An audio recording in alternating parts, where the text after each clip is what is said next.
Joining us now is Congressman Ron DeSantis. He's on the Freedom Caucus, thank God for this group, and also Sara Carter, investigative reporter. She has a brand new article out. It broke about an hour ago. Concealed FISA documents may hold the key to Trump's surveillance. Now, the president's meeting with Rosenstein and Wray and other officials were told probably the meeting's over by now, or maybe it's ongoing. Rosenstein signed off on the fourth FISA warrant.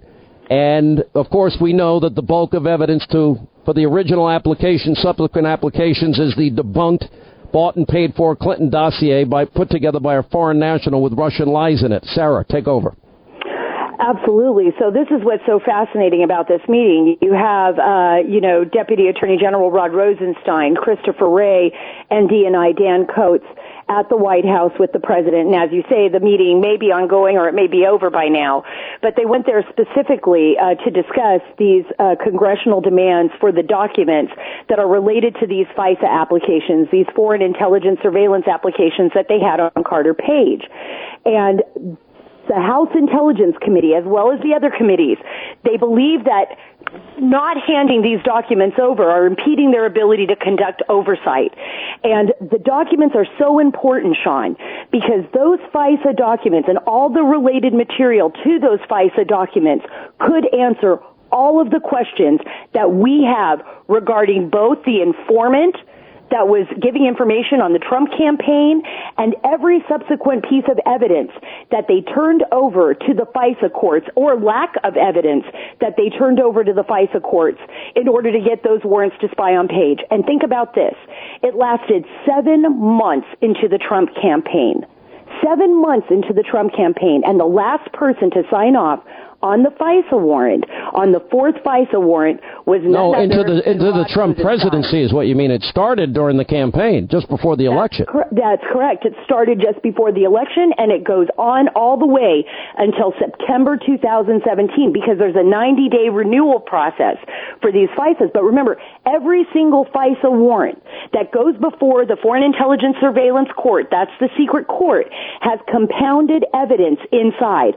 So not only do they have the evidence that they previously showed the FISA court, they have to prove that they have even more evidence to continue the surveillance. So what was it that they used? Comey tried to describe this as a mosaic when he did his interview to Bret Baier, and he tried to downplay the dossier, which, by the way, they knew from the beginning. They knew that the dossier was unverified. They knew that Christopher Doesn't that violate law? Yes. Doesn't it violate FBI protocol? Yes. Didn't they have an obligation to tell the judge that Hillary paid for it? Yes. They didn't do any of the above at any point that we know of, correct? In the original application, subsequent applications. Correct. But remember, each subsequent application would require that they provide continuing evidence to continue the surveillance. And based on what Nunes has said openly to Maria Bartiromo, based on what everybody is asking for, it appears that it is the evidence, the subsequent evidence, which Rod Rosenstein himself signed off on when they sent this to the Foreign Intelligence Surveillance Court. It would be that evidence that they would need to look at. Let me bring in Ron DeSantis in this. Congressman. Sean, just think about where we're at here. So supposedly you launch a counterintelligence investigation against Donald Trump's campaign because George Papadopoulos popped off at a bar drinking about, the Russians may have Hillary's emails. Now, wouldn't you, if you were honestly that concerned about it, why wouldn't you just interview Papadopoulos and ask him where he found that out from, ask him if there's anything more he knows, and then go from there? Instead, they launched this massive investigation.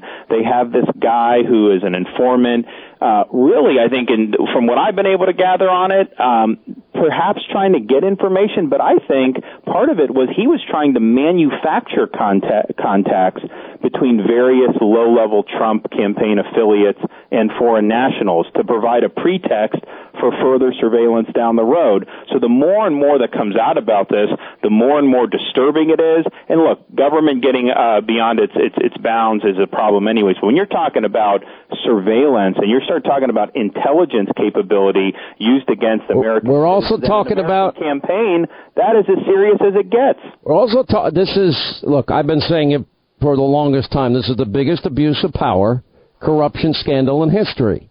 Now, where Nunes is saying, Sarah Carter, that the FBI may have had more than one spy surveilling Trump. And we're learning, when I said to you last week on the air, Sarah, am I going to recognize the initials of this spy in the Trump campaign? Obviously, we all knew the name. Now the guy, Stefan Halper's name is out all over the place. I purposely chose not to release it until others did, and it looks like the Intelligence Committee did it more than anybody. Now there are two conflicting reports out, one by the New York Post and one by the Zero Hedge in their piece, that anywhere between $400,000 and $1 million was paid to Halper. Absolutely. And so now you see the problem. The problem here lies in what did the FBI do? How did they handle their assets? And as well as these assets were connected to the CIA, they were connected to the intelligence community, and who else could they have paid? If Halper is not the only one, and it's still alleged because the DOJ will not come out and verify that it was Halper, so it's still alleged, but if Halper, who's allegedly the informant, providing information on 4 separate members of the Trump campaign, who else could they have used? And did they pay for those assets as well? And that's something that can only be answered in the documents connected to the FISA applications. And it appears that Rod Rosenstein is fighting tooth and nail, and so is Christopher Wray, to not allow the committee to have those documents. And that's what makes me so highly suspicious of it, because this is not about protecting national security. This appears to be about protecting the DOJ and the FBI from malfeasance. All right, we're going to hold you guys over. Stay with us. We just have too much ground to cover here. And I don't want to have to rush through it, so if you guys can stay a little longer, we will keep you into the next half hour. 800-941-SEAN is our number. All right, so much news breaking today. Yeah, there was a spy in the Trump campaign, and according to two conflicting reports, the FBI's campaign spy collected, well, anywhere between $400,000 and $1 million in the last 2 years. Sarah, what is your reporting showing on it? This is what's so complicated. You're talking directly about, Sean, the investigation, right? How the cost of the investigation? No. I'm talking about. I want to know how much this FBI spy was paid, because look, the spin has been, he wasn't a spy in the campaign. I'm like, yeah, he was. Just look at what the questions that he's asking Papadopoulos and Carter and everybody else, Carter Page. Well, this is what we know. We know that Stephen Halper had multiple contracts with the Department of Defense New Assessment Division. One of those contracts were for $411,000, and it was a sole service contract, which is really strange. It's not common in the Department of Defense to have that type of contract. So it's not certain what he did for all of this money. There were also multiple other contracts included under the Department of Defense. Now, remember, sometimes this is just based on my sourcing, these are ways of paying an asset, right? A way of paying someone money, getting them money for the services that they've done, because they still have to do it legally. So it went through the Department of Defense. Now, in order to understand the extent of which he was paid, or the extent of which other possible informants were paid, if there were others, and if Halper, once again, I stress that the Department of Justice has not verified that this is a person, but that would only be known through the documents provided through the FISA and. All right, all right, you guys are going to stay through the half hour. You've agreed, thank you. But let me bring Ron DeSantis in, and that raises the question: did they ever pay, for example, Christopher Steele, who they fired and then used, of course, remember in the interrogatories in Great Britain, he was saying, well, the dossier, may be true, may not be true, raw intelligence, 50-50. That's used to get a FISA warrant? I know. So I think what happened with Steele is, I do think there was an agreement to pay him. I think what may have happened is that the payment was ultimately not sent, because when he started talking to the press, the FBI had no choice but to stop working with him, because that was such a gross violation. Did they ever tell the FISA judges they fired him? No, exactly. They never did that. And so there's a whole host of problems from there. Jim Jordan, Mark Meadows, and I wrote the letter to the president last week saying, just declassify all of this, because there's obvious answers to these questions about whether this guy was paid. We know there's a record, so let's just produce that. Answer the question, yes or no, and then answer the question, was he directed to make contact with these people by the FBI, Justice, or CIA? Yes all right, or stay no? right there. Ron DeSantis, Freedom Caucus, is also running for governor of Florida. Investigative reporter Sara Carter. We're going to get into more of our deep dive when we get back.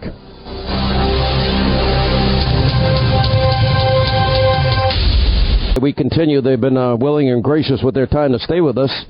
Ron DeSantis, he is a member of the Freedom Caucus, congressman from Florida, running for governor, by the way, in the great state of Florida. And also we have our investigative reporter, Sara Carter, has been with us. Let me start with you, Congressman DeSantis. What about this leak now to Politico, on top of the Washington Post leaks, the NBC leaks, the New York Times leaks?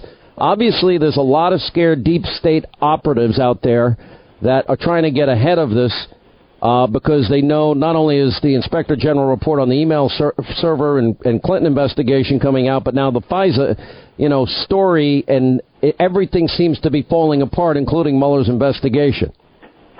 No, exactly. And the leak about Mueller having the special status, that really confirms Rosenstein is supposed to be overseeing and directing this investigation, but really Mueller is directing Rosenstein. I mean, Rosenstein is like Mueller's little poodle. He's not shown any backbone to actually oversee this investigation. And I can tell you, Sean, for all the complaining that they're saying that we in Congress somehow want to damage national security just because we want to get documents, they say you can't have the documents because it will damage national security, and then they turn around and leak it to the New York Times and the Washington Post. The gall of this bureaucracy is simply unbelievable. What are your, Sarah, as I look at this and then I listen to Chairman Nunes talk about a red line. A red line means this is it, game over. That's what he's talking about, and he's right, and it should have been over a long time ago. But, now we're talking also on top of a red line, having a spy in the Trump campaign. Then we got the issue of multiple informants now that he suggested, and I don't think Chairman Nunes would make that comment unless he knew something. Well, absolutely. You wouldn't think that he would come out and make these statements unless he knew something, and this is part of that bit of mosaic. This is using Comey's words, his own words with Brett Baer, that he was trying to downplay the dossier and say it's part of a mosaic of evidence that they had collected. Well, what is that evidence? Former FBI Director James Comey. And I think what's so crazy, Sean, is that the DOJ and the FBI have given more information in the last week to the New York Times and the Washington Post than they have given to Congress, which has the authority for oversight. And that's because they are trying to change this narrative and try to make this narrative more in their favor. And that's absolutely unbelievable. I mean, this is the authority of Congress to conduct oversight over what's happened here. And this will be one of the biggest stories in modern American political history when this information comes out, because they actually had people connected to the opposition, Hillary campaign, the DNC, paying for spies, and it appears now that the FBI was doing the same with assets inside a campaign to collect evidence, and actually it appears, based on the evidence that's out there right now, a lot of which was leaked by the DOJ and FBI, that they were attempting to set up the campaign for a fall. I don't think there's any doubt about it. This is a coup. This is an attempt at a coup. Now, when the president tweeted this weekend, Congressman, that he wanted a full investigation, I don't think he said the Inspector General. Rod Rosenstein jumped on the president's tweet to talk about, the Inspector General.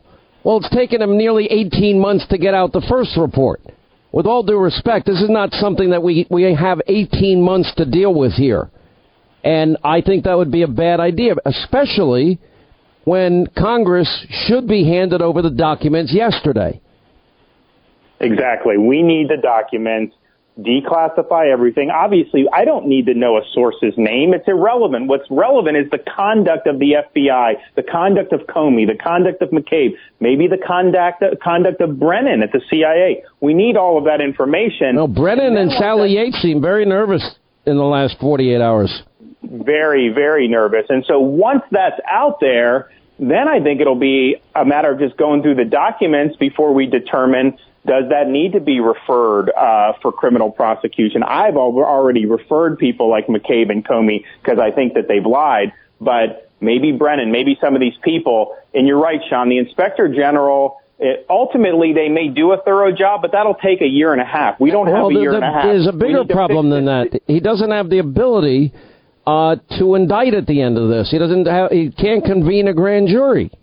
Zero ability to prosecute anybody. And just imagine, Mueller has nailed a bunch of people for extraneous offenses that have nothing to do with the campaign. Wouldn't it be a tragedy if the people who were actually violating the law during the campaign somehow are able to just get off scot-free? We can't let that happen. I've called this the year of the boomerang. It's interesting. I've read, for example, there's been so many great columns, one by Cheryl Atkinson this weekend, one by Ted Olson this weekend. One that really shocked me was Mark Penn, who basically, Sarah, is saying everything that you and I and others have been saying, and Freedom Caucus guys have been saying since March 7th of 2017. The Wall Street Journal has now called on Obama to testify about what he knew and when he knew it. I picked up last week, the whole idea that right after they rigged Hillary's investigation, days later the New York Times gave us some details. They immediately are heading off to meet this guy out Downer who donated $25 million to the Clinton Foundation because he got drunk with Papadopoulos. Four-way hearsay, and even Mark Penn recognizes this. But the little detail that was missed is they had to, before the FBI interviewed this guy Downer, they had to go through diplomatic hoop after diplomatic hoop, which tells me John Kerry knew, which then raises the specter that Barack Obama knew.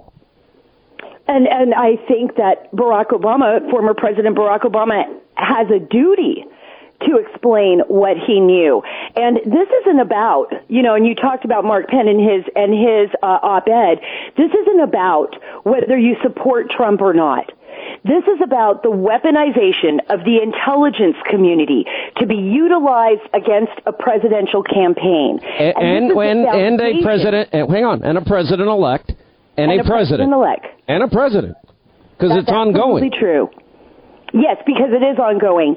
And this shakes the foundation, the core of our country, because this is how we lose ourselves, right? If we allow this to happen, then we're no better than Pakistan, than Afghanistan, than the former Soviet Union, than the current Russian Republic. That's correct. That's the danger. We're Venezuela. That's it. Let me go. And that's why we need to find out the truth. And that's why I'm very concerned, Sean, as well, about, the meeting today that took place at the White House. Because one thing is certain, that Rod Rosenstein and Christopher Wray were kind of laying out their belief that the president should not turn these documents over to the Congress. I hope they lose. For oversight. Now, you mentioned John Brennan, Congressman DeSantis. He tweeted out, Senator McConnell, Speaker Ryan, if Trump continues along this disastrous path. By the way, he once voted a communist for president. How he ever became CIA director is a mystery. You will bear major responsibility for the harm done to our democracy. You do a great disservice to our nation and the Republican Party if you continue to enable Trump's self-serving actions. He sounds panicked. And I also noticed that Sally Yates is panicked, and Sally Yates goes out and starts talking about his assault on the rule of law is taken to a new level by demanding the Justice Department look into the surveillance abuses in the 2016 campaign. Oh, well, I guess she doesn't care about free, fair, open elections and doesn't care about the abuse of intelligence and the powerful tools of intelligence turned on the American people. Are you kidding me? And she sent under her auspices, the FBI to interrogate Flynn when there wasn't a good cause to do it. They had the intercept of what was said, and yet they did that. That was a perjury trap for Flynn. Look, Brennan is going to be very difficult to nail down. He's very slippery, but boy, the way he is reacting, And then the fact that you had this source who very well may have had CIA ties as well, I think he needs to be probed very seriously for his actions in all of this and whether he was helping to facilitate some of these contacts and passing along any of the fruits of the surveillance. All right, listen, I know we kept you much longer than we thought, but I think there's so much to literally wrap our arms around here. I think it's worth the extra time and attention, and you guys have been phenomenal. Everybody in the Freedom Caucus, Ron DeSantis, Congressman Florida, also a gubernatorial candidate coming up in that election, and I think would be a great governor. Well, by the way, Sean Hannity said nice things about Ron DeSantis and supports him. Full disclosure, because if I don't disclose where I went to the bathroom, apparently I've committed some type of journalistic malpractice. These rules don't apply to anybody else, though. And Sara Carter, I once actually had dinner with her and Linda together, and it was a meeting, and I paid. Anyway, thank you both.